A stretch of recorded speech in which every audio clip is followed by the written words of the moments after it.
general population. And one of the things I learned when I first got to Montgomery was you may have the best intention and you may have the best idea, but there's always somebody else out there that has some kind of opposition to it. There's never a single piece of legislation that's just a home run. And so what we ran into with this gun bill was that you had guys on the extreme right jumping up and down saying that it's still unconstitutional because it didn't remove every piece of regulation that was put on firearms in the state of Alabama. And then, of course, you had the other side that was saying it's going to be the wild, wild west and there's going to be blood in the streets. When I met Barry and them, and George and the rest of the guys with Alabama gun rights, they were reasonable. They understood that over the last 100 years, inch by inch by inch by inch, the left had taken away our rights and put another regulation on it, another layer and another layer. And we had only been in control for 3 years. We couldn't take it from today all the way back to where it began in one fell swoop. The public is not ready for it. And they understood that. And they understood that we needed to get everything we could, but we needed to get something. Because for 2 years prior, they had gone for the moon and ended up with nothing. And so meeting them really was a blessing. And it was that day in the speaker's office we talked for a long time, because it was refreshing to me to have somebody on my right side who actually had my flank, because I'm fighting on the left. I don't need my right cutting my legs out from under me. And they stood up for me. They fought for that. And it was very beneficial, I can tell you, because too often we kill ourselves. You know, the left learned a long time ago, and we're guilty of this, guys. We're doing it on another issue right now I'll get to, and it's not gun related at all. The left learned a long time ago that they may not agree with each other on certain things, but if they don't kill their own, over time, they end up winning the whole game. And that's why we've got Barack Obama in the presidency. That's why we've got 50-something% of our society on some type of subsistence. That's why we are a declining nation, is because they have taken their time and they have given a little here and there to gain over the long run. While we're on the right, we're saying, heck no, it's going to be this or nothing, and we end up with nothing. We've got to learn to work together and be reasonable and get those things that we can. And yes, this is not the perfect piece of legislation, but this is a piece of legislation that we got passed that does improve your ability to carry openly. It clarifies the law. There's no loopholes that police officers can jump through. We took away the ability of local cities and municipalities and counties from passing local laws that prohibit or inhibit your right to keep and bear arms. I mean, it was an absolute clarification of the existing gun laws. And for that, I believe it was how did you guys put it, Barry? Y'all said it was and I love their quote, but it was basically a monumental piece of legislation that for the first time in 130 years, you know, gun rights had been opened up or accessed as opposed to being trampled on or taken away. I mean, just sweeping changes that were needed. That was it, sweeping change. All right. I got ahead of myself on that just a little bit because I didn't know how well you guys know Barry, and I wanted to kind of give you a little kudos, credit on that. Where I came from, how I got here. All right, I'm from a little town called Hartselle, Alabama, way up north from here. Go up 65 and you go right through it. I'm an X-ray tech by trade, trained in the Air Force in 1993. Never had any aspirations of being in politics at all. Got involved. I was actually riding down the road, coming back from work one day, and I heard a guy on the radio, and I thought, this was in November of 2007. I thought, gosh, this guy has it. He is somebody we need as president of this country. We could turn it around if we had this guy. They hadn't said his name yet, so I even got home and I just left my car on trying to catch what the name of this guy was. And it turned out to be Mike Hutton. So right off the bat, I started trying to find somebody in Alabama that was working on Mike Hutton's campaign because I wanted to get involved. I was that intrigued by him. Come to find out there was nobody. And so me and 3 other guys in North Alabama, we met for the first time to figure out how to start his Alabama campaign. After we got to meeting, we were meeting on Saturday mornings at this little cafe. It turned into 12, 15, 25. We had to move over to another facility, 35, 50. We branched out to Huntsville. We started one in Madison. And by the time January rolled around, there was a state movement. He was really getting a lot of ground in Alabama, and he came to visit. And me and those 3 guys in North Alabama, we were the head of his campaign in North Alabama. Never done anything in my life. I mean, we're meeting, none of us. We don't know what we're doing. We're just doing. We're just doing because we believed in what he was saying. And so I got to be the guy that followed him around and opened doors for him and got him bottles of water, I was like, here, sir, and that kind of thing. And the whole day, and I'm taking pictures of him and everybody that comes by and didn't even get one of me. And I wasn't thinking about it. I was there to serve. And so the day goes by, and the whole time he's saying, Ed, and he got my name right off the bat, which is something I'm weak on. And he's like, Ed, quit. I can get that door. I can get my own water. I can just quit. We can handle it. You don't have to do it. I was like, that's why I'm here. Let me do it, because otherwise you don't need me and I got to leave. So, I'm serving this guy. I'm helping him out. Well, we get to the end of the day. He goes off to, I think he got on a plane, flew to Montgomery, came down this way and did a big meetup. I'm driving home and I'm complaining to God about why we don't have regular, everyday, average people in government. And God hits me with a simple fact. It says, because they don't make themselves available. We're too busy taking care of our families and our jobs and our churches and our communities to take the time to make the sacrifice that is required to do it. And if you really care, make yourself available. And I said, no, I've got the perfect job, perfect family. I coach my kids' ball teams. I'm involved at church. We're involved at the schools. I ain't got time. The rest of the ride home, about 20-something minutes, I was coming across the river bridge there. It's cold. I'm out of communion with God. And I get to the house and I walk in the door and I tell my wife, I said, she's like, how was it? It was awesome. I said, but I think God's leading me to get into politics. And she said, well, who are we going to help? I said, no, I think He's leading me to get into politics, to run for office. And she said, no. No, I know exactly. I'm with you.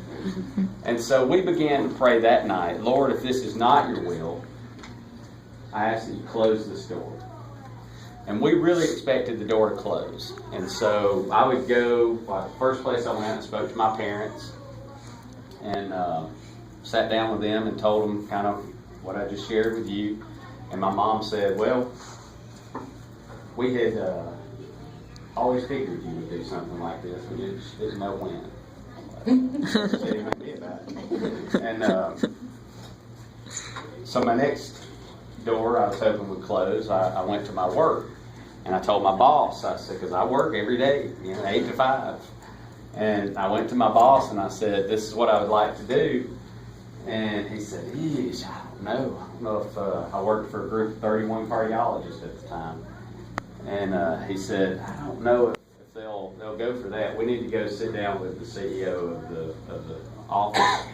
And so I go and I meet this guy. It's only the second time I've met him. First time I met him, he's walking around. I didn't know who he was. He reached out and shook my hand. He said, what do you do here? I thought he was just somebody around the place, so I was going to be funny. I said, as little as possible. And then he got this funny look on his face, and I saw my boss, and kind of the awkwardness. I said, can we try that again? And he said, what do you do here? I said, anything you need. And so that was the first time I met him. The second time I meet him, I'm going to talk to him about running for this office. And so he's sitting there, he's got his arms crossed, and I give him everything I've just told y'all. And he says, the only question I've got is, do you plan on working for us and doing this? And I said, I would like to. He said, then I have no problem. We'll support you in any way we can. And it was door after door after door would fly open. I couldn't even close them. Some of them I'm like, no, I don't want this one. and we didn't really know what we were getting into. I would be driving down the road and I'd feel like, oh, I need to stop there. No, I'm in a hurry. I won't go. And then I'd get a mile down the road and I'd turn around and I'd go back to wherever, the service station or cafe or whatever it was and go in, and I would have a connection with somebody. There would be somebody there that I was supposed to meet. It wasn't 100 people. There would be somebody. And I would spend hours talking to people like that, just one-on-one, making connection after connection after connection. The very first time my district was polled was in November of 2009. My name recognition was less than 10%. And everybody that was in the race was, 30s and 40s. And look, guys, remember, I'm an X-ray tech. Okay, I'm not a multi-millionaire, all these kind of things that I was running against.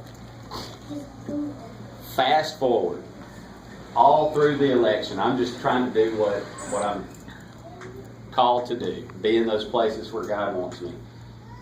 June 2010, I win a primary 2-1 in every single box. I think 63% was the lowest number I had in any box. Wow. And it was it was unbelievable. It was unbelievable. And so the newspaper called me. And they're not the devil, they just work for you. This newspaper calls me and the guy says, what did you do to win so large, nobody's ever done it, all these different things? And I said, gosh, I don't know. I said, the only thing I did was I was obedient to God. I just tried to be obedient to God and go where he wanted me to be and those kind of things. And the guy said, well, but besides God, what did you do? And I said, I don't really know how you get besides God. And he said, well, there had to be something you did. I said, yes, there was something I did. I was obedient to God. He said, well, I just think there had to be something else. I'll talk to some other people. So the next day, headline, Henry wins, blah, blah, blah, all these different things where, how big it was and all that. And he had gone to about 5 or 6 other people and got them to describe some stuff that I had done that they felt was successful in the campaign to win. Never a quote from me, no mention of God, nothing. And from that day forward has been my relationship with most of the media in this state and in this country. Right. They're against us. They're against him. Yeah. And so if they're against him, they're against me. All right. So, now, fast forward 3 years of legislature. It is a nasty, vile place. But amen. The day I was elected in June for the primary, the day I won the primary, I was shocked because I really hadn't planned on winning. It was kind of like, uh-oh, what do you do now? Because I was out spending, everything, it was over the top on the way they were coming at me. I just meet people. Our prayer changed. To God, if this is really your intent, if this is really what you want us to do, I pray that you'll stir the hearts and minds of other people around this state to get involved for the first time, to take that step. And don't send me to Montgomery by myself. And in November of 2010, when the dust cleared, there were 30-something new representatives in the House. And after everything has settled out over the last couple of years, there's about 26 of us that are solid Christian individuals who care more about doing the right thing than getting reelected. And that's the... Yes. I can't give you any more hope. And there are a lot of bad things going on in this country and in this state as far as our economy is still in flux, and unemployment's not where we would like it, and our budgets are horrible, and I can go on and on and on. But the hope I can give you is that there are a number of individuals in your legislature and in your Senate, there's some pretty good senators, who are in it for the right reason. And they're not trying to get reelected, they're trying to get us out of a hole and on the right track. And the enemy's out there. It's a war. It's a battle. Every single day. And it's tiring. It is very tiring. What you can do, I know I'm supposed to be talking about gun rights, I'm sorry. What we need you guys doing is getting involved. Okay? This kind of stuff doesn't happen if these kind of guys don't get involved. These kind of guys don't make a difference if you aren't involved. Do you understand? One person in Montgomery does nothing. 2 people, not very much. 20, hey, you're starting to get somewhere. 30, 40, 100, 200. Now you're starting to get somebody's attention. And I can jump up and down, and I can scream, and I can yell, and I can usually beat them on the words. But if I don't have other members hearing from their constituents, I'll never get the votes. And that's what we end up running up against.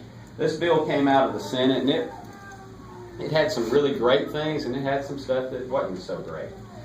The bottom line was it was not going to pass in the House the way it came out of the Senate. And we started trying to work on it and try to pull law enforcement from a position of, heck no, there's absolutely no way, we will die fighting this bill, to, I don't like it, but it does clarify a lot of things. It will not be the worst thing that we could have come up with. We'll step out of the way. And the same thing for the Business Association, because the Business Council of Alabama is a very strong political group in the state of Alabama, and I'm glad that they are, because they are the one entity that was able to beat the AEA on their playing field. Okay? And make no doubt about it, the AEA is our enemy. They have, and here's why. Not because teachers are bad. Teachers are wonderful. I love teachers. I love them, man. What they do for our kids, and in the right circumstances, they're wonderful people. And they're all in it for the right reasons. Not all, most of them. Majority of them. All people are, I can't say all, anything are good or bad. But the AEA, all they care about is the money that's going into their employees or their members. And what they've done over at least the last 25 to 30 years is they have enabled people like Roger Bedford, Ken Ewan, what's this Spicer guy that just went to jail, individuals like that have been on the tape. They have enabled them to stay in power. Because those guys give them whatever they want, and then they stay in power and they take whatever they want. And that has been the mentality of Montgomery for a long time. The BCA put enough money and brought enough power to the table to turn the tide against the AEA and to beat them on their own ground. Well, they hated this bill. They hated it, didn't they? Yeah, they really did. All right. So I go to a BCA meeting, much like this. It's all the CEOs from AT&T and Alabama Power, and you name the big industries, Mercedes, you name them, they were there. Bill Canary. Billy Canary is their leader. And I stand up and I've been asked to come speak, and a lot of times, well, all right, so I give them a talk about the gun bill, what it means, what it doesn't mean, what it's going to do, and what it's going to do to all of the conservative members in their home districts if they really try to kill it. If they really like what we've done in the state of Alabama as far as cutting back regulations, reducing taxes, encouraging industry to move to Alabama, trying to pull existing businesses up and give them a leg to stand on and get all the crap out of the way. If they like what we've done in Montgomery in the last 3 years, they will not kill this bill, because anybody that kills this bill is going home. And they'll be replaced with somebody weaker on regulations, education, even gun control or anti-gun control. And after I got done, I sat down. I didn't get a whole lot of applause.